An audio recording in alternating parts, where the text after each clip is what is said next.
తల్లిని మించిన దైవం లేదు, తల్లి పిల్లల కోసం ప్రాణమైనా పెడుతుంది అనే మాటలు మనం వినే ఉంటాం. కానీ అసలు ఆ తల్లితనానికే మాయని మచ్చ తెచ్చింది ఒక ఆమె. ఆమెకి చిన్న కూతురుంది. ఆ అమ్మాయి మైనర్. ఆమెకి ఆమె ఇంటి దగ్గరలో ఉన్న మొబైల్ రీఛార్జ్ షాప్ ఓనర్ తో పరిచయం ఏర్పడింది. ఆ పరిచయం కాస్త అక్రమ సంబంధంగా మారింది. అక్రమ సంబంధంలోనే ఈమెతో పాటు ఈమె కూతురుని కూడా లోబర్చుకోవాలని చూశాడు నిందితుడు. అందులో భాగంగానే కూతురు మీద కన్నేశాడు. ఆమె దానికి సహకరించి కూతురని కూడా చూడకుండా మైనర్ అమ్మాయిని పదే పదే ఆ నిందితుడి దగ్గరికి పంపించింది. ఆ నిందితుడు ఆ మైనర్ బాలిక మీద చాలా సార్లు అత్యాచారం చేశాడు. ఆ మైనర్ బాలికని ఈ విషయం ఎక్కడైనా చెప్తే నిందితుడు తన తల్లి కలిసి చంపేస్తామని బెదిరించారు. ఇక భయపడి మైనర్ బాలిక కొద్ది రోజుల పాటు ఎవరికి చెప్పలేదు. ఇంకా వీళ్ళిద్దరి అరాచకాలు ఎక్కువ అవడంతో ఆ మైనర్ బాలిక తట్టుకోలేక తన అత్తకి జరిగింది మొత్తం చెప్పింది. తన అత్త మైనర్ బాలికతో కలిసి తండ్రి దగ్గరికి వెళ్లి పోలీసులకైతే ఫిర్యాదు చేశారు. పోలీసులు నిందితుల్ని అరెస్ట్ చేశారు. వైద్య పరీక్షల్లో షాకింగ్ నిజాలైతే బయటపడ్డాయి. ఆ నిందితుడికి హెచ్ఐవి ఉన్నట్లు తేలింది. ఆ హెచ్ఐవి కాస్త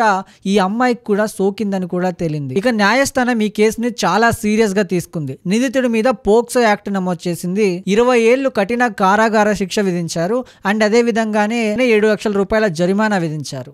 ఎంత జరిమానా విధించినా, ఎంత శిక్ష విధించినా అక్కడ ఆ చిన్న పిల్ల జీవితం అయితే నాశనం అయిపోయింది. ఇలాంటివి కూడా మన సమాజంలో జరుగుతున్నాయి కాబట్టి చాలా జాగ్రత్తగా ఉండండి. ఇలాంటి నిందితులకి 20 ఏళ్ల జైలు శిక్ష కాదు, అసలు ఏం చేయాలనేది మీ అభిప్రాయాన్ని కమెంట్ రూపంలో తెలియజేయండి.